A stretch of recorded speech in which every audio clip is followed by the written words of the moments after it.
can't even believe it. We just scored. That deserves a row. That deserves a row. Hold up, man. First, just look at this. Look at this. Just look at this. All right. Now, row. Oh. And because of that, I'm gonna take another big bite of the s'more cookies that I made. Really good, by the way.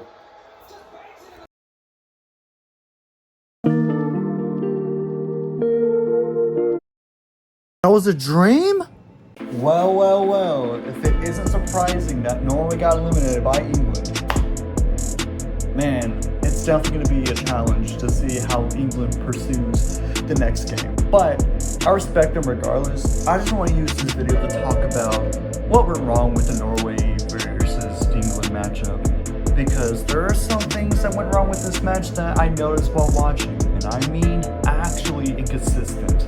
But first off, again, I think it's pretty clear to admit that I am glad I was a part of the journey with this team, because I'm glad I was able to watch the games of Norway. But I want to use this video just to talk about what went wrong with this last game, and then conclude with my respect to them as they play throughout the entire World Cup. As for Norwegians, this is actually a really big record. It's a history in the making for them. So this is the farthest they made it in the entire World Cup history. I gotta give respect to them. Obviously, I gotta come back and get a water real quick because it's beneficial for your health and hydration. The earth is mostly made out of water, so we assume it's to replenish the cells we're mostly made out of. Keep drinking water now. Let's get started. So, what went wrong with the Norway versus England matchup? First off, let's talk about something that was pretty interesting. So, we had our first goal, right? And then we were about to gain our second goal some point during the first half. Watch, we're gonna score this time, I promise you guys. What'd I say? I wasn't even looking, and I knew we scored. Turns out, it was a bad VAR check, because apparently they called it a foul on Holland for pushing. Wait, no, they're gonna call it offside or something. Wait, no, do not cancel it, please. I was just fortune telling the fact that we had scored that without fully looking at it, and I can't believe if they're not gonna count it. Please don't do this to me. Okay. No, they didn't count it. No, I knew it. Now, was it that aggressive of a push? Because to me, it seemed like it was that aggressive. I mean, I get maybe the policy is that pushing isn't allowed at all, no matter the degree of it, which I can see why, I get. But to me, it kind of robs me the wrong way. As it's the final matchup, I don't understand why they would do this. It makes zero sense to me. Like, for me, it just kind of feels like, oh, we want to have an excuse to, penalize the main guy that you all Norwegians respect, and some of the USA people who were just flaunting a person that wasn't just Mbappe, which I still respect more than most other teams left, like, of course, Argentina. Spoiler, they're still left. But that's not the point right now. The point is, I like Bellingham, I like Holland, but really, are they going to penalize Holland for whatever the push he did there? Are we serious? That one, I can see some people defending and saying, well, pushing is not allowed regardless of the severity of it, which I get, but I don't think it was that major. I think it should have counted. And if that counted, if it wasn't for that being a foul, Norway would have won. It would have never won and went to overtime altogether. That would have prevented overtime happening.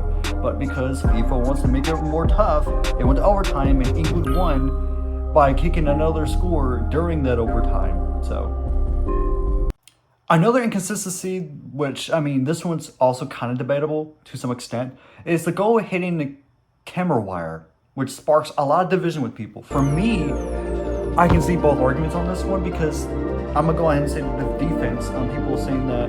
People are saying that you can't really tell what's happening, and that England still had the ball and we could have defended the ball when it dropped back down. Yet, some other people are saying that because it hit the wires, and some people, like the people behind the camera, should have saw it coming. That should be something that should be like counted as like a redo, as far as I understand, regardless, because it hit that was supposed to hit the camera wire thing. It should be counted as a redo because it's not supposed to hit like outside when it's like out of bounds, things, places, whatever the case is, and it shouldn't be like a reattempt on their part. I don't know, like, I can see the reason why this one sparked a lot of division. It's not the thing that I'm most disappointed with this entire match, but I do think that this one is definitely worth mentioning, as this one definitely sparked a lot of conversation involving this game. Now, Norway would have been flawless and had the best performance with no issues in that game if it wasn't for one player that could have passed it to Holland, yet was so cocky, either he had a bad ego or he just doesn't understand, wasn't even paying attention, because you're playing a game. Remember, I think soccer, football, basketball, baseball, all those sports are teamwork. And the fact that Alexander Sarath, however you pronounce his last name, was focusing on just passing it to the goal and not considering passing it to Holland, who was good at like scoring goals, is just so insane to me.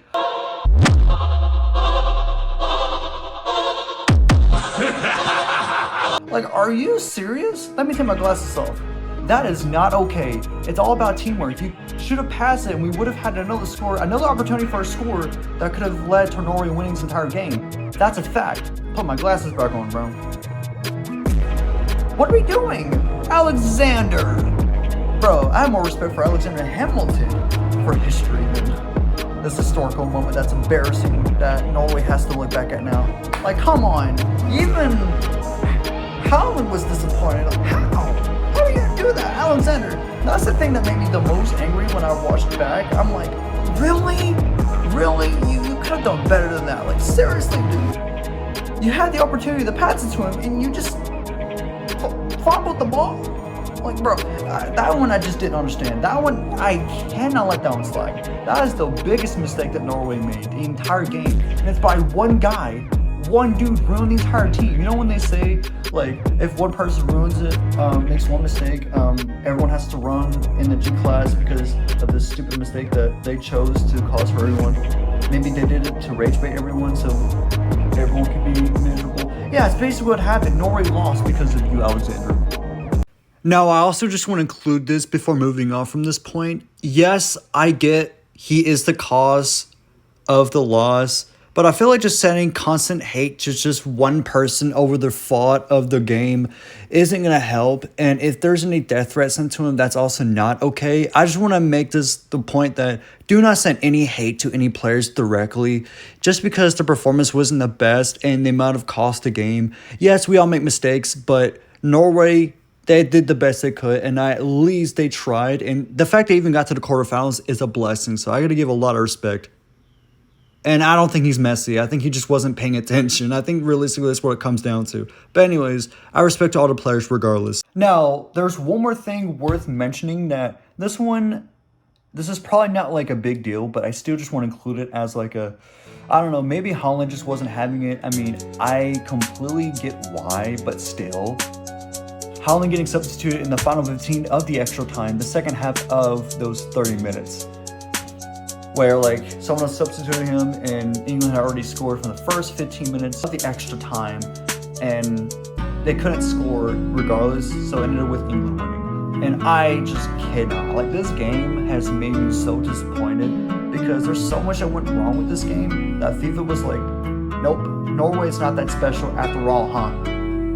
Take a moment's silence for that. Just like they had a moment's silence for the rest in peace, the player of South Africa who passed away as well.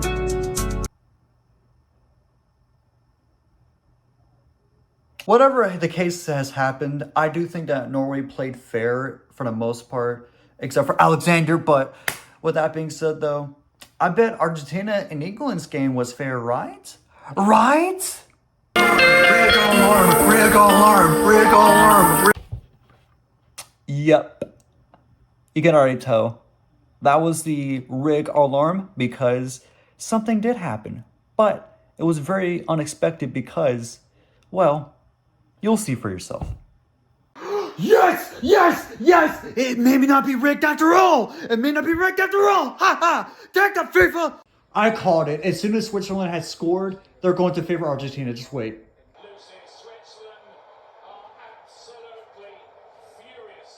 Because they love Argentina, that's why!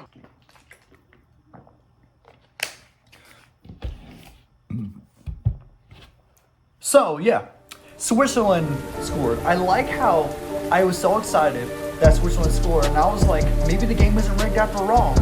And then the game was rigged literally just a minute after that because the red card was given to Switzerland. The irony, I like how I predicted that there was going to be a rigged moment before they scored, and they scored. I thought it wasn't rigged, just for it to be rigged. I don't even want my glasses on anymore for the Argentina part. I just have to glue this because it just shows that they really are favoring Argentina. Now, if Argentina were to win the entire World Cup, I am done with this, like, hype. Because what's the point? We're just gonna have the same team as last year win the same World Cup 2 years in a row because they favor a team, the corporations. Yeah, it makes me go dark. Just like Paraguay with racism. So it's sad for me. I just also don't like Argentina. Not just because FIFA's rigging them so they can win and allowing them to not face any fouls at all. Or in that last game they played, Egypt was facing the same foul that Argentina got dismissed. I don't like the fans of Argentina because Messi's king and Messi's the best there ever is. They praise Messi like he's God.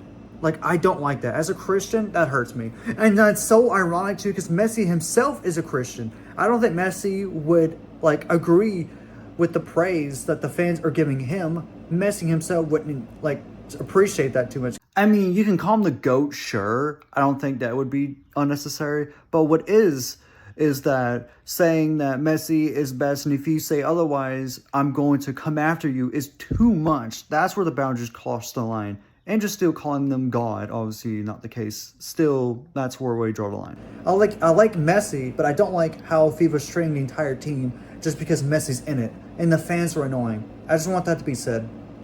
And apparently there's a problem with a goalie on England during the extra time, and shout out Gumbo. What the what? Yeah, that's my expression too. As a Norway attacker and covered his mouth, which according to the strict FIFA rules is a red card. And even with VAR, it didn't get called. But that shouldn't be surprising because even the technology that FIFA claims is foolproof somehow magically couldn't detect that this clear didn't hit the sky cables that conveniently led to a fast break and England goal. And also conveniently couldn't detect that this shot on goal in extra time very obviously went off of England and should have been a corner kick. Okay, maybe that was a lot, but I can see why a lot of people are not happy with Norway the way they went out, and I don't blame them, and I actually do feel empathy for that because I'm a Norway fan myself. I wish Norway got to go to the semifinals, but it is what it is. At least we did what we could prior to it, and even with that game, we still did what we could. Regardless, I am proud of Norway's performance and will always be grateful to be a part of the amazing hype anyways because of the row, the Viking row, and just the energy that all these other teams provided. I think the World Cup has overall been an exciting event. Yet, the end result of the finals just are the same. Now, France could beat Spain and somehow England could win. And I hope England can win because, first off, England, I think Bellingham has the potential. Bellingham and Holland are pretty good friends. They had to compete. It was such a great rivalry and a playful way for, I mean, they're literally playing a game of football or soccer if you're American, I don't even know. We're not going to be calling it soccer though. It's not going to be changed because the USA got eliminated from Belgium. But, well, we all know how that went. It is kind of interesting that we have everyone learn about America and connect with each other during the World Cup. The celebrations were awesome. It was a triumph. And all that was just for Argentina to like be carried.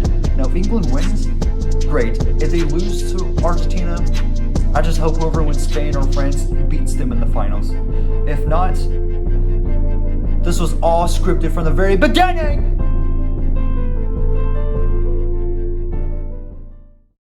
Also, for the sake of England, it's one step closer for me being highly interested in gumball. If England ends up winning the entire World Cup, I will make my next birthday Gumball Watterson theme, or just Mason Warren Gumball. To the point that I favor him everywhere and become the biggest Gumball fanboy you've ever seen. Maybe cosplay as him. Have my celebration of my birthday about Gumball. England. It's coming on! I see you, bro.